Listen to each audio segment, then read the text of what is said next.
D'écouter les choses qui leur plaisent. Moi, je suis pas le prédicateur de votre plaisir. Il faut dire à celui qui ne m'aime pas là, je n'ai pas de problème avec toi, pasteur. Fit-il de Lemba, fit-il de Limité, fit-il de je ne sais où, frère. Je ne suis pas messager pour te faire plaisir. Et d'ailleurs, moi, je ne vous combats pas. Si vous avez des confusions, moi, je combats le diable de votre maître. Il faut bien faire la différence. Moi, le ministère que j'ai ici en République démocratique, c'est de bouter dehors tous les faux prophètes. C'est mettre hors d'état de nuire tous les faux pasteurs. Pourquoi? La Bible dit, si vous demeurez dans... Ensuite. Et vous êtes vraiment mes disciples. Ah, alors, qui est disciple de Jésus d'après cette référence?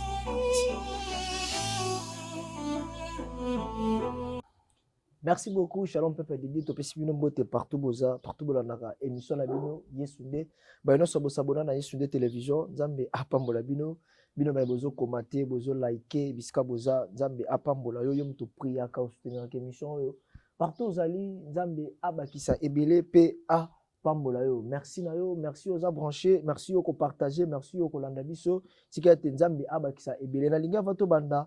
Oh loba merci Seigneur Jésus pour la souffle pour pemo zana ngomingi bazu grâce wana te bazu opportunité wana te nzamba pesho makasi ya kolamuka pesho makasi ya kotambola abateli yo abateli libota abateli nyonso yo loba na merci zala reconnaissant pour la vie oyo Jésus Christ a pesio merci na yo merci na dakabiso merci yo sabona na Yesunde télévision toza toujours wana tozo lebela sur les 5 ministères toza na évangéliste Roger Baka Tolobelaki les 5 ministères, Tolobelaki les ministères d'apôtres, le lot, Tolobelaki le ministère d'évangéliste. Évangéliste, Azana ni rôle nae, Ezanini, Etinda nae, Ezanini. Yango bisikoza, s'abonner, partager, landa biso, tikala branché na émission na Yesunde, Zamba Rozangate, Kopambola yo. Merci nae. Bonjour évangéliste. Bonjour mon cher bien-aimé, comment vous allez? Par la grâce de Dieu, ça va et chez vous aussi. Merci, ça va. Je vous salue dans le précieux nom de Jésus-Christ de Nazareth. Je suis le moindre de tous, le plus petit de tous les serviteurs de Dieu, Roger Baka. Mesdames et messieurs, nous sommes en train de continuer une démarche qui consiste à expliciter le 5 ministères. Notre référence de base, c'est le livre de Ephésiens, chapitre 4, le verset 11 à 12. Alors, aujourd'hui, la dernière fois, nous avons parlé sur le ministère de l'apôtre. Et je salue tous les hommes de Dieu qui nous soutiennent. Je salue aussi à ceux qui estiment qu'ils ne partagent pas notre point de vue. J'en profite de l'occasion pour demander, dans le sens des échanges, pour l'évolution de l'évangile, afin que nous puissions rendre le peuple libre. Je suis ouvert. Si vous avez besoin de me faire des propositions, vous pouvez me le faire. Mais si vous estimez aussi qu'à travers Yesunde TV, nous pouvons être ensemble pour essayer d'échanger sur une matière précise, sur un sujet précis, je suis toujours disposé. Que Dieu vous bénisse. Alors aujourd'hui, nous allons nous embarquer dans l'histoire de l'évangéliste. Que Dieu vous bénisse. Merci beaucoup, papa. Merci d'avoir besoin d'abisso et mission la bino el bandi. Papa, batimusu balobi les moindres, on bengaka. Pourquoi yo moko mi bengaka les moindres? Il faut batunde ba mona oza moindre parmi bango. Bon, c'est parce que les gens ont toujours commis une erreur. Bakanisa kaneti ezali. Au moins, le roi doit avoir sobriquet. Ils ont sobriquet. Le moindre de tous, ils ont dit parole prophétique. Très bien. Oui, parce que nous croyons que lorsque Dieu apparaît à quelqu'un, après ça a des éléments. Qu'as-tu vu? Qu'as-tu entendu? Parce que tu ne peux pas te croire compétent et ressortir les 5 ministères si tu ne réunis pas les éléments ci-après. Les gens croient que le simple fait pasteur non mon ministère de nakati na yo ne yangwane confirmé que vous avez vraiment appelé pour l'exercice de la parole. Non, c'est faux. Il faut que vous ayez le temps de venir suivre l'université de la foi chrétienne parce que en passant, je vous signale que premièrement, toute personne qui veut se voir capacité pour exercer le ministère de Ephésiens, chapitre 4, le verset 11, doit nécessairement avoir les éléments ci-après. Et je crois que tant que tu es le ministère de l'évangéliste, vous allez les découvrir, on va l'expliquer. Je dis bien, pour se sentir capable d'exercer le 5 ministère, ce n'est pas seulement sur base de la parole prophétique d'un serviteur de Dieu qui te dit, je vois en toi le ministère. Ou comme d'habitude, ça se fait dans les églises de réveil, bien aimé, tes les mains, lève-toi là-bas, je vois que le Seigneur va t'utiliser. Non, ça c'est un appel. Très bien. Dans le livre de Matthieu chapitre 4, verset 19, la Bible dit, Jésus-Christ leur répondit, suivez-moi et je vous ferai pécheurs d'hommes. Excusez-moi, il faut tous comprendre bien sur ce point. Avant de croire que tu es apôtre, Très bien. évangéliste, docteur, prophète, pasteur, a priori, tu dois savoir que tu n'es pas capacité au moment de ton appel. Non, ce n'est pas parce que Dieu t'a appelé à entrer dans le ministère qu'à ce moment-là, tu deviens automatiquement capable par l'huile qu'on déverse sur ta tête. Non, c'est faux. La pratique de l'huile, c'était la pratique de la préfiguration, l'ombre des choses à venir. L'huile symbolisait le Saint-Esprit qui va capaciter le chrétien. Mais maintenant, dans le Nouveau Testament ou dans le cadre néo-testamentaire, j'ai dit aux jeunes serviteurs, ce n'est pas le fait que le pasteur t'a mis à genoux, on t'a versé de l'huile sur la tête et tu as titubé, tu es tombé, qu'à partir de ce moment-là, tu deviens ministre destiné pour prêcher l'évangile. C'est faux. Il faut arrêter ces choses-là. Nous disons que pour Ephésiens 4, 11 à 12, en accord avec Matthieu chapitre 4, le verset 19, suivez-moi. C'est le verbe suivre à l'indicatif du temps présent. C'est-à-dire que jusqu'à aujourd'hui, Dieu continue à appeler les gens. Maintenant, le problème, c'est quoi? Être appelé ne signifie pas que tu dois entrer dans la mission. Il faudrait maintenant que la deuxième phrase qui dit « Je vous ferai pécheurs d'hommes ». Mesdames et messieurs, je vous ferai édifiant je ferai de vous. Il faut bien comprendre le langage du Christ. Je vous ferai, c'est-à-dire, je prendrai le temps de vous équiper. Très bien. Je prendrai un délai préparatoire dans le but de vous équiper pour l'exercice de la mission pour laquelle vous avez été introduit dans le temps. Donc, si tu as l'appel et que tu n'as pas reçu le temps d'être équipé en termes de connaissances, en termes de formation, tu ne deviendras jamais pécheur d'hommes. Parce que pécheur d'hommes, c'est ce que nous appelons l'ordre des missions. Très bien. Donc, tu ne peux pas sortir de suivez-moi, tu suis Jésus, et immédiatement tu deviens pécheur d'hommes. Non. Voilà le vrai problème que l'église de réveil au Congo a. C'est-à-dire que nous avons pris un pasteur aujourd'hui, il est consacré, demain il se tient devant. Voilà, il commence à prêcher l'évangile. Mais quel est le délai préparatoire? Paul, dans le livre de Galates, il a pris 3 ans.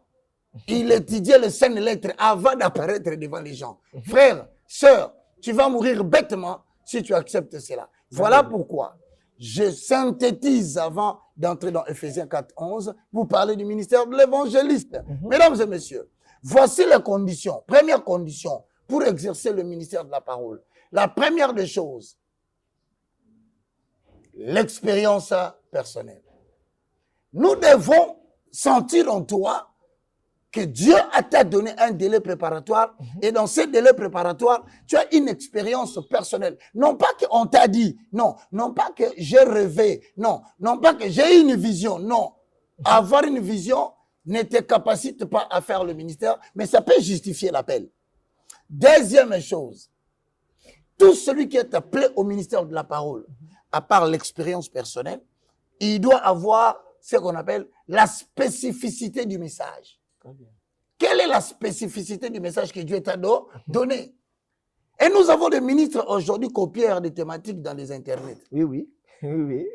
Nous avons des ministres aujourd'hui copieurs du ministère de l'apôtre. Très bien. Ils ont vu, je salue en passant, l'apôtre Mutombo Kalombo en train de prêcher sur le mystère de la destruction des hôtels. Et voilà, lui aussi se rêve un bon matin, semaine de destruction des hôtels. Est-ce que toi, tu connais la spécificité de ces messages? Très bien. Celui qui l'a reçu, vous a-t-il dit les limites de ces messages? Le contexte de ces messages? Frère, vous les nouveaux serviteurs qui baladez derrière les prophètes, vous transportez les sacs, on vous appelle dans des garnisons, on vous dit que voilà le fer aiguise le fer. Je vous dis de laisser, vous allez mourir bêtement. Le travail de l'évangélisation est un travail qui donne la mort physique et précoce. Merci, papa. Je vais au troisième point. Malembe, papa. Question Zébélé. Il y en a 6 à cacao.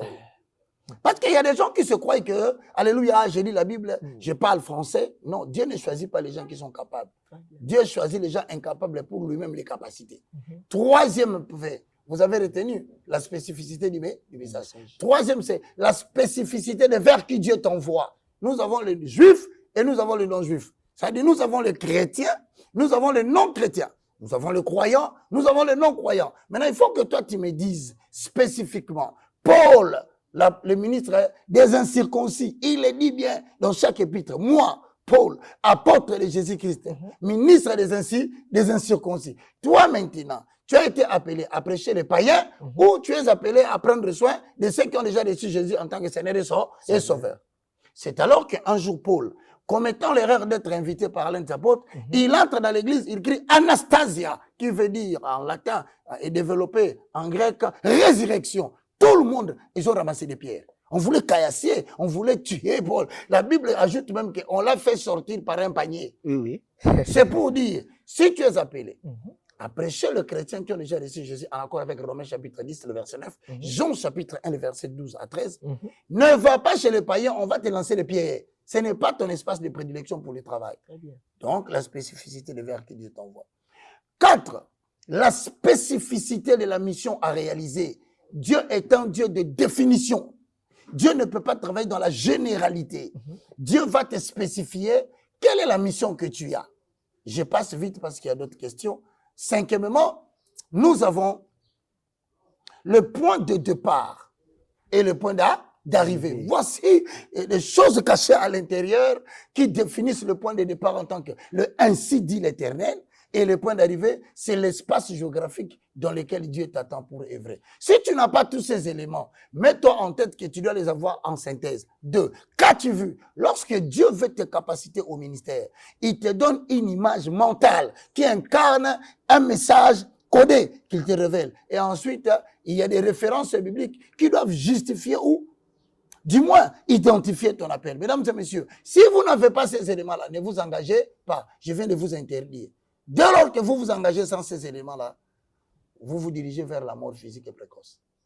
Morsure du serpent, AVC, redoublement des forces, vous allez perdre votre temps, c'est à 70 ans. Wow. Vous allez vous rendre compte que vous étiez un ambitieux, mais vous n'aviez pas eu la vocation.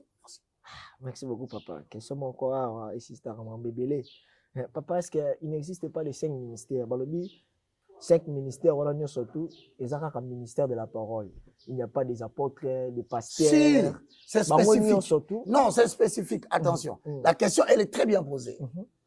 Le ministère majoritairement connu, c'est Ephésiens 4, 11 à 12. Nous disons, il a fait aux uns comme apôtres, prophètes, évangélistes, docteurs et pasteurs. On ajoute pour le perfectionnement. Donc, c'est l'exercice de la proclamation ouverte de la parole de Dieu. L'évangéliste, il est dans la proclamation ouverte de la parole de Dieu. Le docteur, autrement dit enseignant, il faut bien comprendre les termes. C'est aussi la proclamation ouverte de la parole de Dieu. Le ministère du prophète, c'est aussi la proclamation de la bonne nouvelle. Et ensuite, même le pasteur, pour prendre soin des brebis, c'est toujours la proclamation ouverte de la parole de Dieu. C'est pourquoi nous appelons cela le ministère de la parole. Le mot ministère, ne confondez pas. Je vois beaucoup de confusion. Il faut comprendre que le mot ministère veut dire la poursuite d'une vision, la poursuite d'une mission. C'est-à-dire quoi? Atteindre la mission de la proclamation de la bonne nouvelle. C'est ça le ministère. Voilà pourquoi on dit ministère de l'apôtre. Enseigner la bonne nouvelle comme un apôtre. Maintenant, il faut que vous sachiez une chose. Il y a beaucoup de choses à vous dire, mes frères. Bon, en tout cas, je réponds clairement. Tout ça, ce sont des ministères de la proclamation ouverte de la parole de Dieu. C'est tout. Voilà. C'est-à-dire, à ta pasteur, on a surtout le ministère de la parole, selon Acte 6, 4. Exactement. Merci. Et, comment nous avons beaucoup plus, apparemment, vision, ils ont accepté dans d'autres pasteurs. Mais nous avons combattre l'église, mission, ils ont bakanga l'église. Je ne sais pas. Vision, ils ont parce que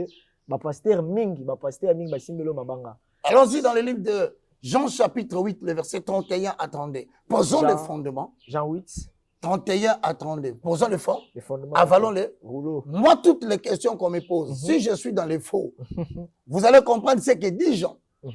Alors, quiconque prétend parler au nom de l'Éternel, il doit être son porté par parole. Ce que je dis ne vient pas de moi. Si je suis dans les faux, pourquoi la Bible me donne raison? Lisons. Jean 8, 32. 31, 32. 31, 32. Et il dit aux Juifs qui avaient cru en lui, si vous demeurez dans ma parole. Si vous êtes où? Si vous demeurez dans ma parole. Mon frère, toutes les questions qui sont posées doivent avoir la réponse dans la demeure de la parole. Car la Bible dit, il soutient toutes choses, lui Dieu, Dieu lui-même. Il soutient toutes choses par sa parole. Et puis, Dieu ne peut rien faire sans utiliser sa parole. Voilà pourquoi la Bible dit, dans leur détresse, ils crièrent à l'Éternel. Avant même que Dieu commence à agir, il dit, il envoya sa parole. Donc, quoi que nous puissions faire, en pensée, en acte ou en parole, nous devons le faire pour la gloire de Dieu. Mesdames et messieurs, qui est ce pasteur qui se tient devant toi, qui commence à vous raconter des fables telles qu'on les dit dans Timothée? Car vers le temps de la fin, les gens ne s'attacheront plus à la saine doctrine. Ils auront la démangeaison d'écouter les choses qui leur plaisent. Moi, je ne suis pas le prédicateur de votre plaisir. Il faut dire à celui qui ne m'aime pas là, je n'ai pas de problème avec toi, pasteur. Fit-il de Lemba, fit-il de Limité, fit-il de je ne sais où, frère. Je ne suis pas messager pour te faire plaisir. Et d'ailleurs, moi, je ne vous combats pas. Si vous avez des confusions, moi, je combats les diables de votre maître. Il faut bien faire la différence. Moi, le ministère que j'ai ici en République démocratique du Congo, c'est de bouter dehors tous les faux prophètes. C'est mettre hors d'état de nuire tous les faux pasteurs. Pourquoi? La Bible dit, si vous demeurez dans ma parole. Ensuite, et vous êtes vraiment mes disciples. Ah, alors, qui est disciple de Jésus d'après cette référence? C'est celui qui demeure dans la parole. Bon, entre moi et vous, qui refuse de donner les références bibliques? Donc, tu n'es pas disciple de Jésus-Christ. Maintenant, le bien-aimé a posé une question importante. Quelle est la mission? 32. 32. Vous connaîtrez la vérité. Vous connaîtrez la vérité. Et la vérité vous affranchira. On ajoute. Il lui répondit, nous sommes la postérité d'Abraham. Comment peux-tu dire? Et nous ne fûmes jamais esclaves de personne. Donc, c'est-à-dire que moi, je vous rappelle, bien que vous tenez la Bible, vous êtes des esclaves de péché, mes frères. Malgré que vous avez des grandes communautés avec 450 kiltés, je vous annonce, comme les enfants ont dit, nous sommes la descendance d'Abraham. Nous ne fûmes jamais esclaves de qui que ce soit. Mais moi, je vous dis que vous ne servez pas le Seigneur parce que vous ne soutenez pas tout ce que vous dites par la parole. Ce sont des points de vue personnels que moi, j'appelle les standards des hommes. Les gens doivent avoir la liberté dans ce pays. On a mis les gens dans la prison de l'évangile. Vous savez la différence entre le cachot de Makala et la prison satanique? Dans le cachot de Makala, tu dois avoir commis une infraction de droit. Mais dans la prison satanique, il n'y a pas question d'infraction de droit. Tout simplement l'ignorance. Voilà pourquoi la Bible dit, mon peuple aux Écatis périt faute de connaissances. Tout simplement, écoutez, je vais vous dire la vérité. Comment posséder une nation? C'est pourquoi j'aime pas quiconque vient en RDC, qu'il apporte n'importe quoi comme évangile. C'est une façon de nous amener dans une autre forme d'esclavage. Dans la spiritualité, si vous découvrez quelqu'un qui est ignorant, vous pouvez facilement balloter son destin, récupérer son avenir et jouer avec lui. Pourquoi? Parce qu'il ne connaît pas l'évangile. Moi, mon rôle dans ce pays, mes frères et sœurs dans le Seigneur, ce n'est pas de vous plaire. Je suis en train de prêcher la bonne nouvelle pour libérer les captifs. Très bien. Les captifs de l'évangile. Voilà pourquoi, mesdames et messieurs, nous allons continuer maintenant aujourd'hui. Et si ça ne vous plaît pas, je vous aime. Est-ce que Galate dit, selon Paul, sommes-nous devenus des ennemis parce que je vous ai dit la vérité? Oui. Et cette vérité que je vous ai dit n'a pas été inventée par moi ni mon oncle. C'est écrit dans la parole de l'Éternel. Si vous voulez être disciple de Jésus-Christ, la définition en accord avec Jean 8, 31, 32, gardez, demeurer dans la parole. Ne nous amenez pas à la cabale juive. Ne m'amenez pas dans le judaïsme. Ne m'amenez pas dans l'angéologie. Ne m'amenez pas dans le gnosticisme. Je connais tout ça, je les ai lus. Je sais faire la différence entre la bonne nouvelle et l'évangile de l'autre côté. Je sais faire la différence. Mais on y arrivera. Pour ne pas perdre le temps, je reviens à toi. Papa, Christ a fait si parabole, il a livré na blé. Alors, tout ce qu'on va ensemble, Nathan et Koya, Toko Kabola, wapi livré, wapi blé. Parce que combat na yo na ba faux prophètes, ba faux pasteurs, ba faux évangélistes, je ne sais pas. Est-ce que Kosili Sabango, Rosala na capacité wana parce que Christ est mort à tiki bon ba ensemble. Non, ce n'est pas ma mission Kosili Sabango. J'ai dû mettre hors d'état de nuire. C'est-à-dire, éclaircir le bateau. La meilleure façon de quitter. On ne peut pas tuer tous les sorciers de la RDC qui transportent la Bible à main. Mais on peut les empêcher de dormir la nuit pour voler. C'est tout, c'est tout. Et donc, toi, on a posé tête au boumaye, à Koufate, tu fais quand on a boutoir la tête. Et puis, ce que l'on a salé à moi, et ben, donc, il va dans la terre repoter pour ne pas opérer librement RDC comme un passoire. Frère. En matière de parabole, il y a ivré na bonne sémence. Ce n'est pas indéfiniment. Oh. Limite ça. Attendez la pluie de l'arrière-saison. C'est la moisson. C'est-à-dire que pour l'instant, bon critiquer. Pour l'instant, bon le bâté que est bien. Mais lorsque viendra la moisson, or la première pluie et la deuxième pluie, na Israël et Sébéta. Peut-être na Congo va en retard. Ah bon? La première pluie a eu lieu dans le livre des Actes des Apôtres, chapitre 2. Le Saint-Esprit est descendu comme une pluie dans une chambre haute. Maintenant, c'est ce qu'on appelle la dispensation du Saint-Esprit chez les Juifs. Voilà, pas dans le 18. Donc, Pierre dans la deuxième pluie est tombée dans un incirconcis. Comme deuxième pluie est quittée, le Saint-Esprit est descendu chez les Juifs et chez les non-juifs. Les renda capables maintenant de savoir faire la différence entre la bonne semence et l'ivrée. Donc, tant que quelqu'un n'est pas habité complètement par la puissance du Saint-Esprit, on l'interdit de mettre un quelconque jugement. Or, moi, mesdames et messieurs, qui osera dire en République démocratique du Congo que le moindre de tous, l'évangile qu'il prêche, c'est le fruit de son intelligence? C'est faux. Ce n'est pas le fruit de mes études. C'est faux. La connaissance que j'ai, qu'on appelle à la tête kokunoskere. La perception intuitive plus que les raisonnements. Natangeli en classe, c'était bandekonanga. Ezo ou tezo qui, ezo kita. Par qui? Par le chef de Nathanaël. Qui est le chef de Nathanaël? C'est Jésus-Christ de Nazareth, du Père Michel. Mais Jésus est la préfiguration de l'ombre du Saint-Esprit. Maintenant que le Saint-Esprit habite en moi, la deuxième pluie est tombée. Qui va m'interdire, moi, de désigner celui-ci? C'est un faux. Très bien. Frère, si je devais faire ce travail scientifiquement, si je devais le faire humainement, peut-être je connais tous les faux prophètes de la RDC. Azan église à mon nene, Azan à mon pied, na yebiye. Je collabore avec plusieurs personnes. Je connais beaucoup de choses, que ce soit les pasteurs qui sont dans la Kabbale, que ce soit les pasteurs qui sont dans... Mais vous allez remarquer, je ne sais pas si vous avez remarqué depuis un certain temps dans le basement monté. Oui. Moi... Nakiti. Or non, le message d'un évangéliste est lié à une période bien déterminée. Indéfiniment, on a été solo morotin. Si vous avez au devant, quand je disais, les gens disaient, ah, Lumba, ils sont jaloux. Mais lorsqu'ils ont commencé eux-mêmes à voir les choses que je disais. Très bien. Alors, quand le prophète parle, Dieu se tait. Mais quand Dieu commence à parler, c'est le tour du prophète de se taire. Laissez-moi forger les gens dans la connaissance de l'évangile. Je ne veux pas vous tuer, mais je vais vous empêcher d'avoir sommeil pour ne pas voler la nuit. C'est ça ma mission. C'est Jésus-Christ qui gagne les âmes à travers moi qui est la maison. Maintenant, je te pose une question, très belle question. Mesdames et messieurs, quand Jésus a rencontré les gens, il leur a donné l'évangile. Il a même guéri les malades. Certains ont dit, Seigneur, nous voulons te suivre. Maintenant, il leur dit non, rentre chez toi.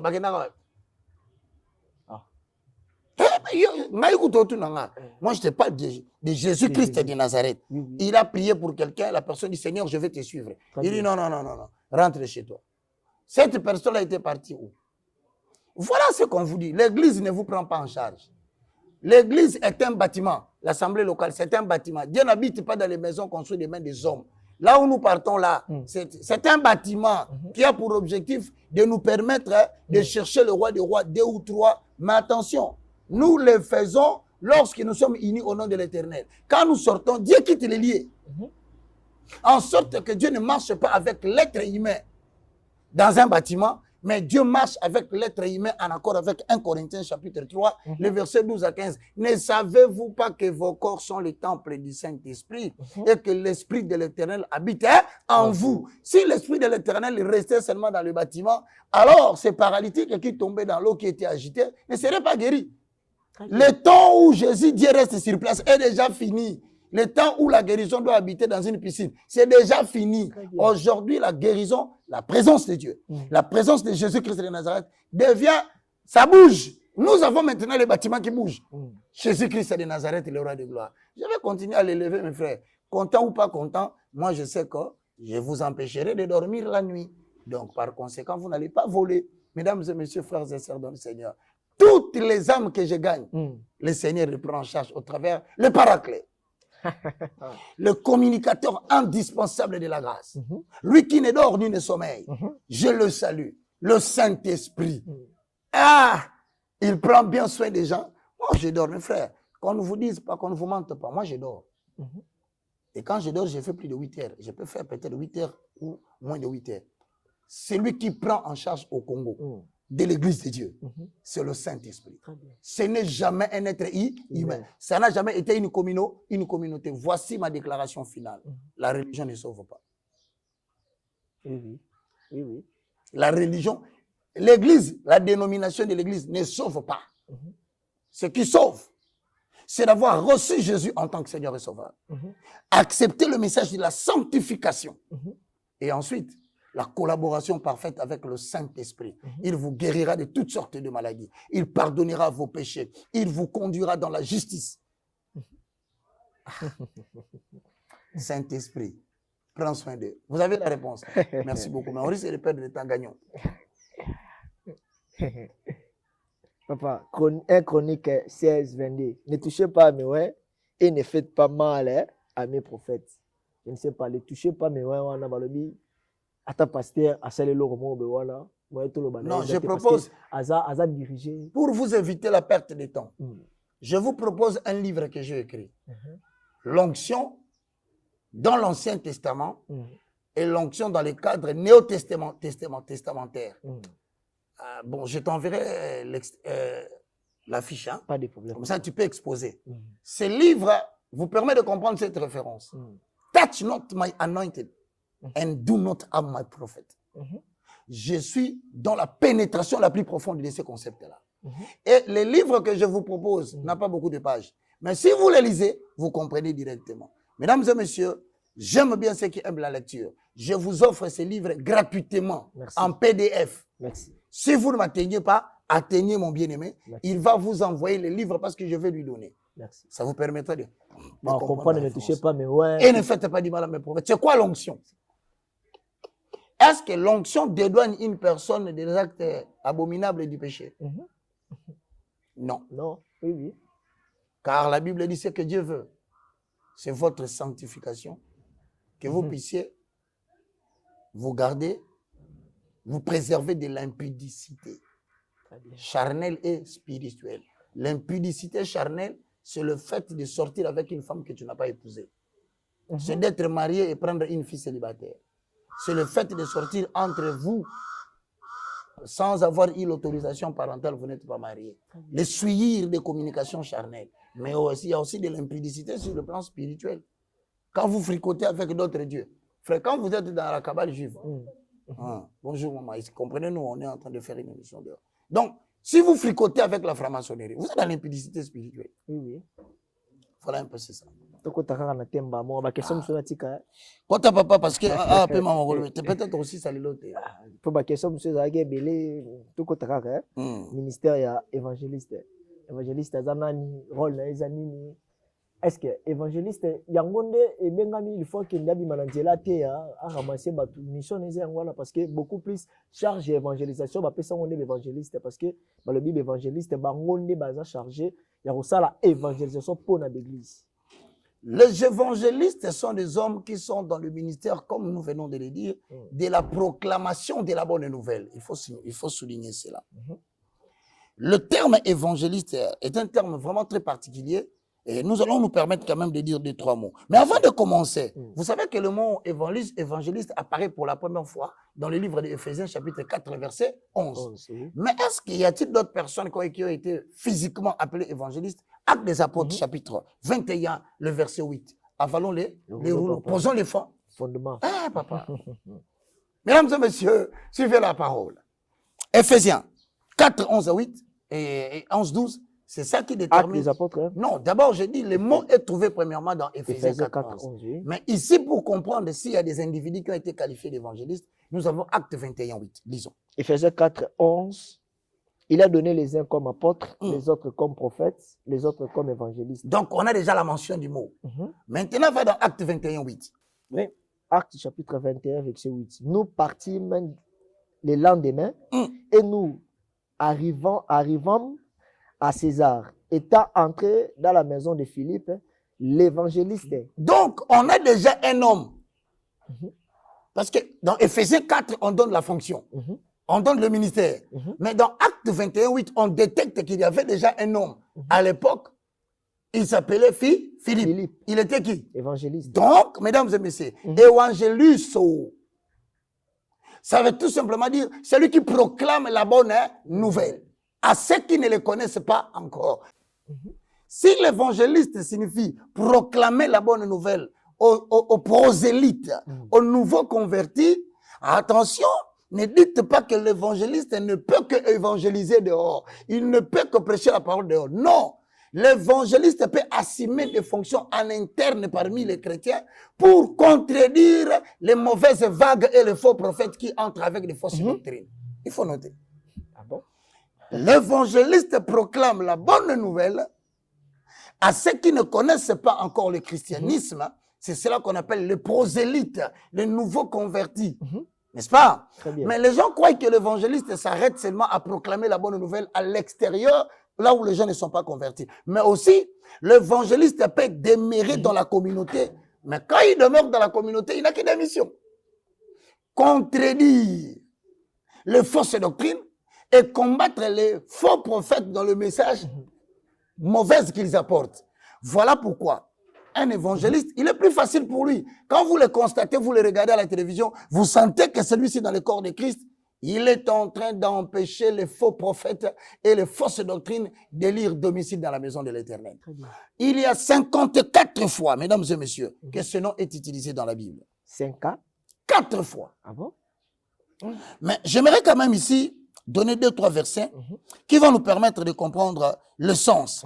L'évangéliste, lui, non seulement qu'il annonce la bonne nouvelle, mais il a d'autres faits qu'il est en train de toucher dans le corps de Christ, en accord avec Galates chapitre 3, le verset 8.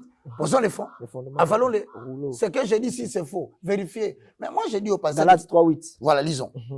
Aussi, les Écritures prévoient qu'Dieu justifierait les païens par la foi. Aussi, les Écritures disent quoi? Dieu justifiait les païens par la foi. Donc, Dieu avait déjà prévu qu'il y aurait le salut des pas. Les païens. Je t'ai dit ceux qui sont dehors. Mais comment est-ce que les gens qui ne connaissent pas Dieu seront-ils sauvés? Dieu avait prévu un moyen. Il leur enverra les évangélistes. Les évangélistes. Ok. Va maintenant encore lire dans le livre de Luc chapitre 2, le verset 10, où tu vas comprendre la bonne nouvelle consiste à parler de quoi? Luc 2, 12. Ouais, donc, la bonne nouvelle maintenant. L'évangéliste, quand il annonce la bonne nouvelle, voici les composantes de la bonne nouvelle. Lis. Luc 2, 12. Mais l'ange leur dit, ne craignez point, car je vous annonce une bonne nouvelle, qui sera pour toi, le peuple, le sujet d'une grande joie. Évangéliser, c'est aussi parler de la naissance de celui qui va sauver le monde. Très bien. Même l'ange est venu avec ce message. Donc, évangéliser consiste à annoncer la naissance de celui qui a sauvé l'humain. Humanité. Il s'appelle Jésus-Christ de De Nazareth. Nazareth. Et l'ange dit, c'est la bonne Nouvelle. Voilà. Dites-leur, et qui disent qu'ils sont des évangélistes. Les évangélistes sont aussi ceux qui annoncent la bonne nouvelle de Jésus-Christ est né. Un fils nous est né. Un enfant nous est né. Un fils nous est Donné. Quand tu vois quelqu'un se tenir, défendre que Jésus-Christ est venu dans la forme humaine, Très bien. il est né de chair et de sang. Il prêche. Ce n'est pas seulement un prédicateur. Parler de la naissance de Jésus-Christ, c'est une bonne Nouvelle. Allons-y. Dans le livre de Luc chapitre 2, le verset 10. Ah, tu viens de lire, hein? Oui, oui. Luc 21. Mesdames et messieurs, nous allons connaître les évangélistes dans ce pays. On dit que l'évangéliste, lui, il est là pour crier, il est là pour condamner. Non, annoncer la bonne nouvelle de la naissance. Luc de 21. Un de ces jours-là, comme Jésus enseignait le peuple dans les temples, et qu'il annonce la bonne nouvelle. Jésus lui-même, le fils qui était né, c'est un évangéliste. La Bible dit, Jésus a annoncé la bonne nouvelle. Nouvelle. Donc, même Jésus a prêché la bonne nouvelle. On a parlé de la bonne nouvelle de sa naissance, mais lui-même, quand il arrive dans le monde, il annonce aussi la bonne nouvelle. Frère, l'évangéliste prêche aussi la naissance du roi des rois qui a sauvé le monde. Il ne s'oppose pas seulement aux prophètes. Il ne réfute pas seulement les fausses doctrines. Mais il annonce aux gens que moi que vous voyez, Jésus-Christ, je suis le pain qui descend du ciel. Mesdames et messieurs, pour ne pas aller loin, Actes chapitre 8, le verset 4. Je répète. Avalons-les. Posons les fonds. Fondement. Ah, merci, mon frère. Actes 8, 4. Hein? Exact. Ceux qui avaient été dispersés allaient de lieu en lieu, annonçant la bonne nouvelle de la parole. Donc, même les gens qui sont dispersés dans l'histoire de l'Église, même les gens qui sont allés éparpillés, à gauche, droite, l'évangéliste va les chercher dehors. Même ça. Tu sais, mon problème avec moi ici, c'est quoi? C'est que moi, mesdames et messieurs, moi, je n'ai pas eu d'église. J'ai une école située sur Avenue Congolo, numéro 5. Référence entrée camp Babylone. Nous sommes là le mercredi et le samedi. C'est là où j'annonce la bonne nouvelle du royaume. Très bien. Les gens disent, où est son église? Vous aurez les images. On va vous montrer les images. Je n'ai pas une église bâtiment. Dieu ne nous a pas demandé de bâtir des bâtiments. Non. Il a dit, katartismos, bâtir l'être humain. Car la connaissance de Dieu doit reposer chez l'être humain, pas dans un bâtiment. Quand viendra Jésus, il ne prendra pas des bâtiments, mon frère. Jésus ne prendra pas des dénominations et des églises. Il viendra chercher les hommes. Ces hommes-là doivent avoir ni tache, ni ride, ni quelque chose de semblable. Mesdames et messieurs, ça fait 7 ans que nous existons avec notre école. Voilà pourquoi. Maintenant, je définis clairement le message de l'apôtre. Évangéliste. Écoutez, notez. Le travail d'un évangéliste, premièrement, c'est de prêcher et d'expliquer la bonne nouvelle. Le salut de Jésus-Christ à ceux qui n'ont pas encore cru. C'est un proclamateur. Quand vous appelez un évangéliste, en d'autres termes, dites, c'est un proclamateur du salut. Par la grâce, par la foi, au Fils de Dieu. Et donc, mesdames et messieurs, si vous voulez maintenant cibler précisément, saviez-vous que les gens disent l'apôtre Paul, l'apôtre Paul? Saviez-vous que l'apôtre que vous appelez l'apôtre Paul, c'est un évangéliste de Jésus-Christ de Nazareth? Parce que j'entends les gens dire, non, l'apôtre Paul, il n'est pas un évangéliste. Paul, pour désectorialiser, pour publier, pour extensionner l'évangile, il devait faire le ministère de l'évangéliste. Très bien. Allez dans Actes chapitre 26, le verset 16. Nous descendons et vous allez découvrir que parmi les missions assignées de manière personnelle à un évangéliste, c'est de peupler le camp de l'ennemi pour peupler le camp de Dieu. Donc, l'évangéliste, c'est le commissionnaire de Jésus-Christ de Nazareth. C'est lui qui parle de la qualité de la maison qu'il est en train de vouloir vendre. Il détermine le facette, le côté extraordinaire de la parcelle pour que les gens viennent y habiter. L'évangéliste, c'est la personne bien-aimée dans le Seigneur qui lance le filet dans le monde des pécheurs pour retirer les gens qui peuvent facilement venir entrer dans la maison de l'Éternel. Alors, pour comprendre cela, allez dans le livre des Actes, chapitre 26, le verset 16 à 17. Actes 26, 16, 17. Mais lève-toi et tiens-toi sur les pieds, car je te suis à Paris pour t'établir ministre et témoin des choses que tu as vues et de celles pour lesquelles je t'apparaîtrai. Alors, tu peux bien répéter cette phrase. Mais lève-toi. Mais qui doit se lever? C'est Dieu qui parle à qui? À Paul. Lève-toi. Et tiens-toi sur les pieds. Tiens-toi sur tes pieds, car je te suis apparu pour t'établir ministre. Donc, l'évangéliste était mis ministre. Maintenant, je vous ai dit dès le départ, frère, excusez-moi. Ministre, c'est un concept qui veut tout simplement dire la poursuite d'une mission. Donc, Dieu dit autrement à Paul, je t'ai apparu pour que tu poursuives une mission. Quelle est maintenant cette mission? C'est ce qu'on veut détecter. C'est les gens quand on dit le ministère, ils disent n'importe quoi. Ils oublient que le ministère, c'est la poursuite d'une mission. Mais il faut définir maintenant la mission. Car dans le leadership spirituel, Notre Dieu n'est pas un généraliste. C'est un Dieu de définition. Dieu doit te définir quelle est la mission à réaliser. Très bien. Maintenant, regardez quelle est cette mission. Dans Acte 26 et 16, lis-le. Acte 26, 16. Mais lève-toi et tiens-toi sur tes pieds, car je te suis à Paris pour t'établir ministre et témoin des choses que tu as vues et de celles pour lesquelles je t'apparaîtrai. Continue, papa. Et je t'apparaîtrai. Je t'ai choisi du milieu de ces peuples et du milieu des païens. Donc, Paul est choisi parmi qui? Du milieu des peuples. Il est d'abord choisi du milieu de paix. Des peuples. Donc, Dieu peut prendre quelqu'un au milieu de peuples chrétiens, Très bien. tout comme du monde païen, le faire sortir, en sorte que ne vous moquez pas du passé de quelqu'un.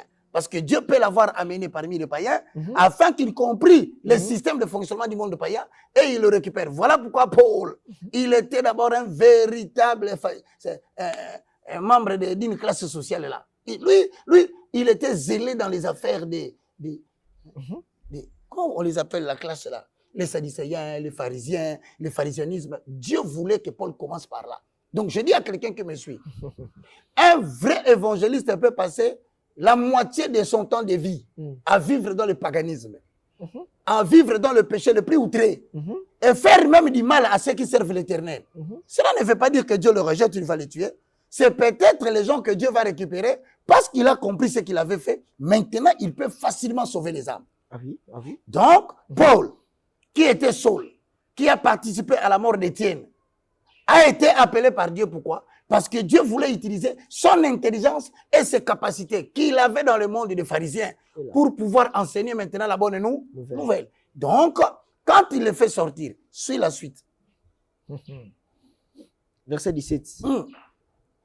J'ai été choisi du milieu de ces peuples et du milieu des païens vers qui j'étais envoyé, afin que tu leur ouvres les yeux, pour qu'ils passent des ténèbres à la lumière et de la puissance de Satan à Dieu, pour qu'ils reçoivent de la puissance de Satan à Dieu. Donc, l'évangéliste n'est pas seulement un proclamateur de la bonne nouvelle, mais un évangéliste, c'est une personne que Dieu a investie, qu'il équipe.